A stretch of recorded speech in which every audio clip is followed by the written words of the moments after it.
I think we're living in an era where we don't really know what to trust, and we're quite disconnected from the real voices, the real people on the ground in a lot of situations who need to be heard. Hello, I'm Emmy DeGrappa. Each week, we bring you stories asking our guests the question, why? We learn about their passion, why they do what they do, why should we care, and what can we learn? What better place to explore the human landscape than from the state known for its incredible landscapes, Wyoming? And what better organization than Wyoming Humanities? Serving our state for over 45 years, we share stories, ideas, and wisdom about the human experience. This is What's Your Why?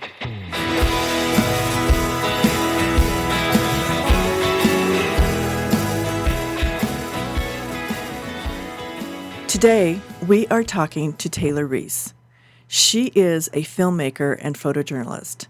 Taylor is driven by an insatiable curiosity to explore and tell the stories beneath the surface.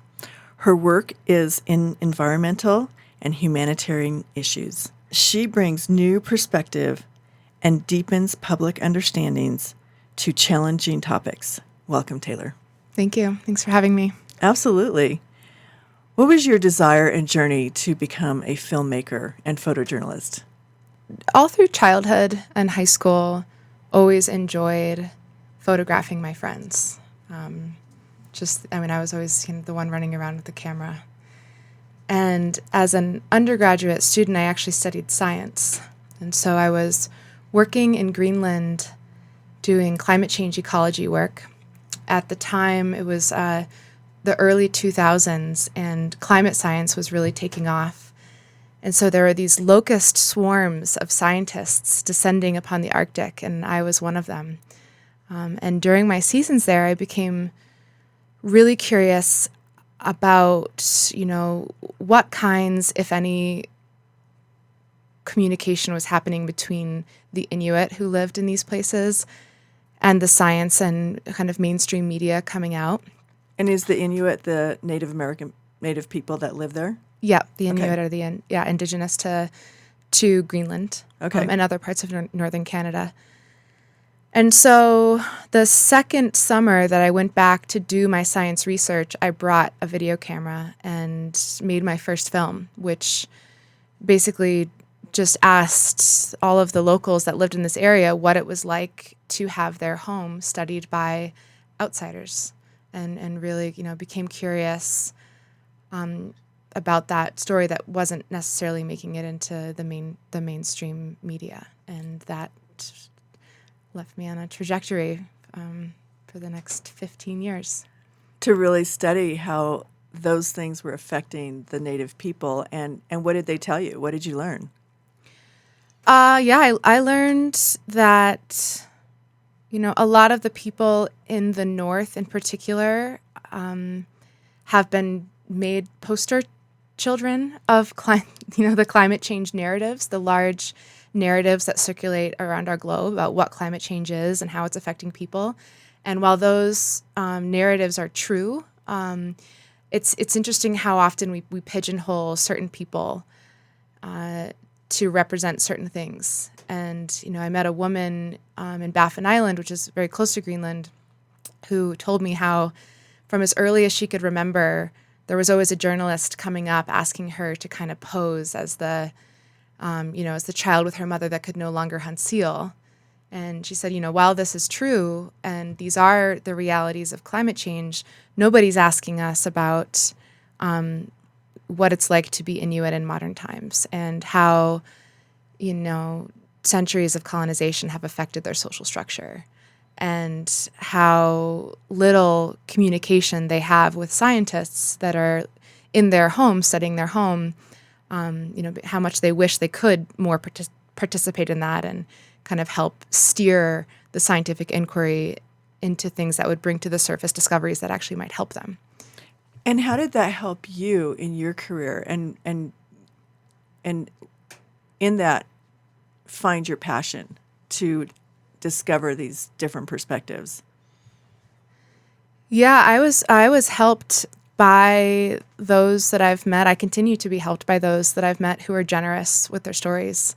I think it's difficult to be vulnerable, and the people that I've met as a filmmaker who have trusted me to kind of describe something in a way that's not normally documented has just instilled a greater passion that that's what I want to do. I work now as a photographer and filmmaker, and it's really easy to go to another place, either as close as your backyard or halfway around the world, and tell a story about another community. But it was ingrained in me just how important it is to make sure that you're telling that story through the voices of those who live there and not positing your own kind of perspective over top of it, or just, rushing through with an idea that you think you have about what's going on, and not leaving space for a co-creation of that narrative with those whom are the subjects. Tell me some of the different stories that you've told, and maybe some of your favorite ones that you've discovered along the way. One of my favorites was an expedition that I did with National Geographic magazine. We traveled to the Himalayan region of Burma, Myanmar. So we walked 150 miles with a group of 30 porters and cooks of the Rawang region, and made it to the base camp of this mountain with the goal of sending 5 Western climbers up to summit a peak that had never been summited or had the height tested. It was still contested, like what the highest peak in Southeast Asia was. And so I was on this storytelling expedition to solve this geographic mystery about what the highest peak in Southeast Asia really was. But along the way, I found myself a lot more curious about what was happening to the villages that we were passing through. In that particular region, the trekking route that heads towards these mountains is slowly being turned into a tourist destination. Not everyone that lives there felt like they could be a part of that economy, but these things were, they're getting figured out, and a number of interesting things kind of just. Natural adventures have a lot of catastrophe, so there is a bit of that. And, I just came away from that. Every time anyone goes to tell a story, there are, especially in a documentary style, there's an infinite number of possibilities of how to look at something and what to focus on and what you might highlight or what you might hide or downplay. And, the magazine article and the film that came out about that trip did keep its focus on the pursuit we went in with, which was the geographical mystery, the highest peak.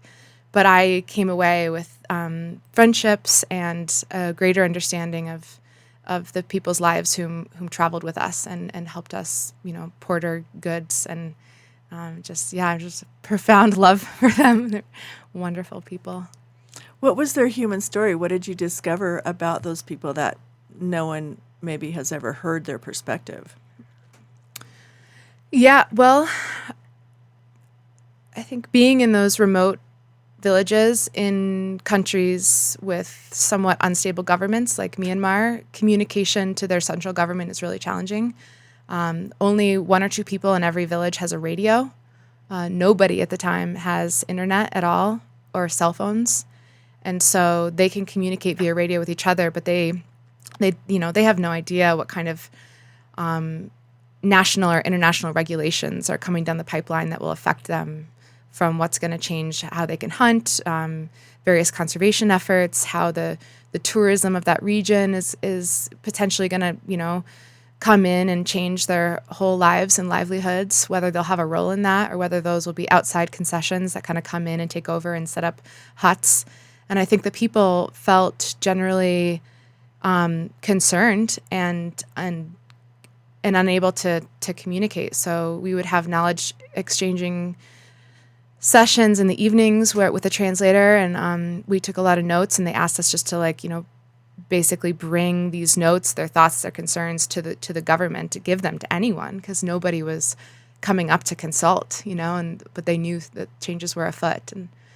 And so we did deliver those notes, but I don't exactly know, how it's going. We might be going back next year. So. How many countries have you traveled to?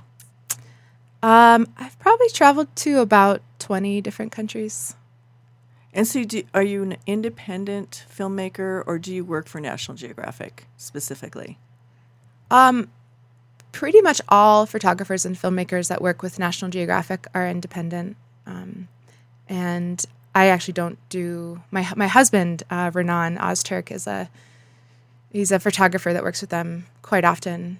But we're both independent. Yeah. And so, along this journey of learning about people and their stories, what is it that, kind of breaks your heart maybe that you've learned that there's really nothing you can do about, but you see what's happening to people and you want to help them in some way? What's the best way to help? I mean, politics breaks my heart right now, but I don't have a very solid background in that arena.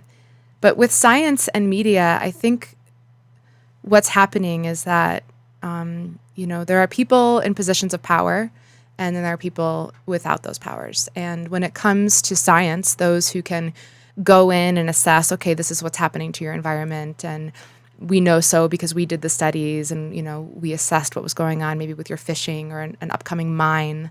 The power is very one-sided, and those who control the science can often control what happens to a place. And the same with media.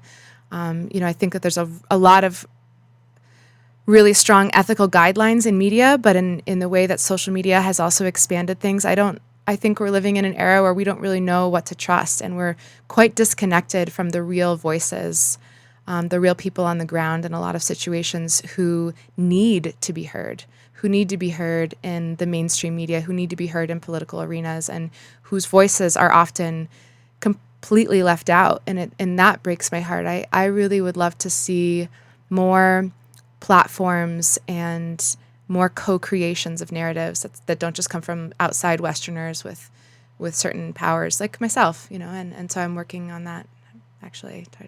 How do you think you can make that happen, though? How can you bring that ordinary voice that has a story to tell and make it really widely known? And I know that's your job. That's what you're looking to do. Yeah. But how does it happen? Well, so I'm involved right now in a film project that is covering the activism rising up within Native American communities and their food systems.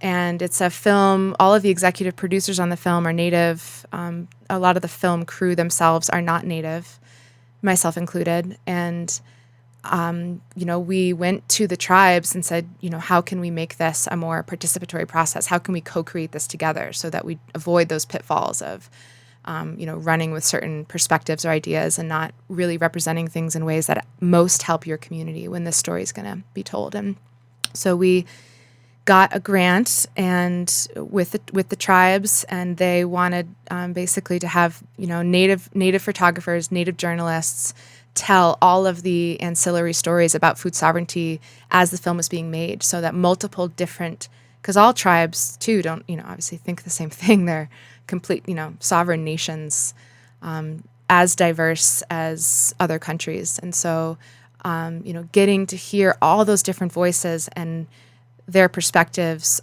on the food movements afoot in congruence with this film has helped bring more inclusivity. And we've also been running photo workshops for youth in all of the communities that we go to. So we put out a call on Instagram and got 50 DSLR cameras. And so in every community, we just put together a media library, and it's gifted along with the workshops. The workshops are led by Native American storytellers, not by outsiders. And all of the equipment is left in the community, and there's no oversight or strings attached. And I think that is a way to start to provide more capacity so that we can actually hear from the people directly and not just through our filters. Exactly. Are you familiar with the Wind River Reservation? I am, yeah. Have you done any work there? No, not on the Wind River Reservation, no. That would be a great thing to do. Yeah, I've been talking a little bit to Lisa with the Jackson Hole Wildlife Film Festival. I know they've some projects started, but yeah, it would be an honor. Yeah, absolutely. Well, thank you for talking to me. Yeah, thank you. Thanks for the talk.